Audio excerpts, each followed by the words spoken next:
Flota asemănătoare la motocultor de la Olomac și am făcut niște mici modificări pentru că această tijă, suportul ăsta care l-au făcut este un profil foarte subțire. Eu am mai băgat o placbandă și am îngăurit-o și am schimbat șurubul de 6 care l-am pe undeva pe aici. Uitați cum arată, ce s-a întâmplat cu el în cauza că am mers marcatorii pe pământ. Și aici o să-i sudez și în partea asta. Pe aici am băgat pe interior, că avea jocul foarte mare între cele două canale. Și l-am făcut mai fix. Și mai pun și o întăritură pe partea asta, că e profilul foarte, foarte subțire. Și cu asta cred că o să rezolv. Asta mai vine aici.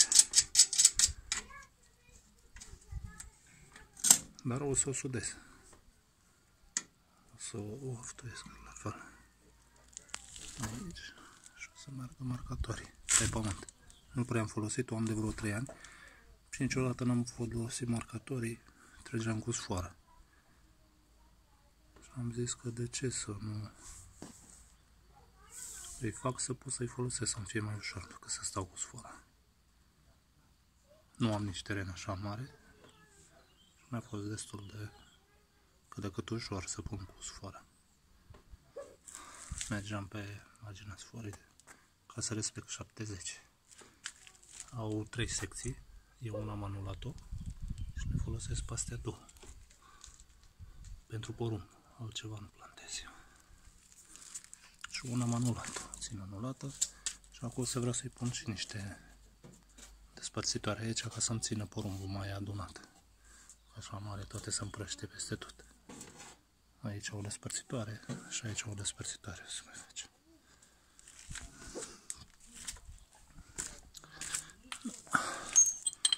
Să mai bag aici o întăritură. La fel.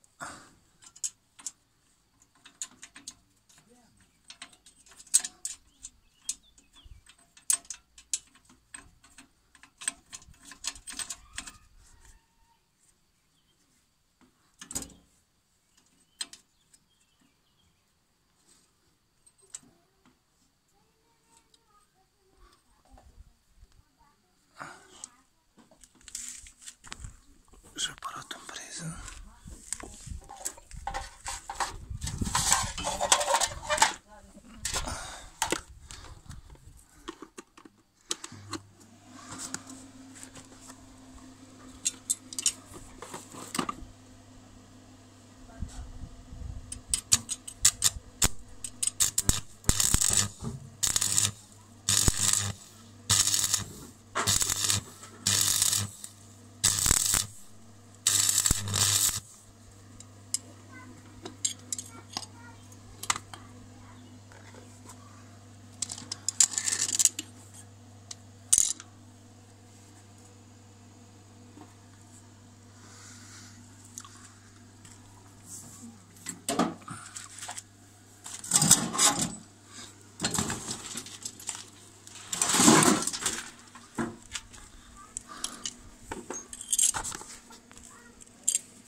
Dură continuu.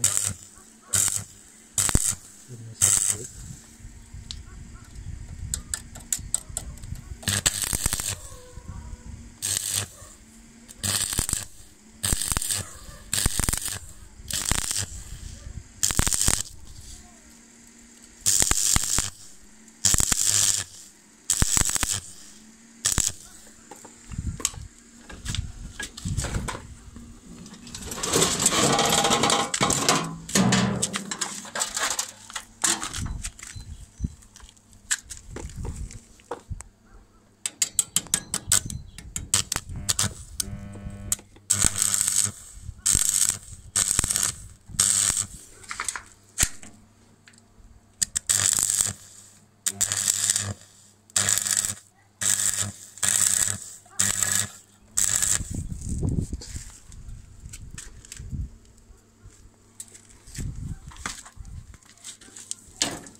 acum.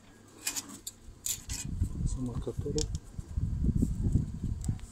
Asta e doar cu cornul mai gros. O să mă împiedici. Sper să funcționeze. O să fac și o filmare. Să vedem dacă o să funcționeze. Ciao.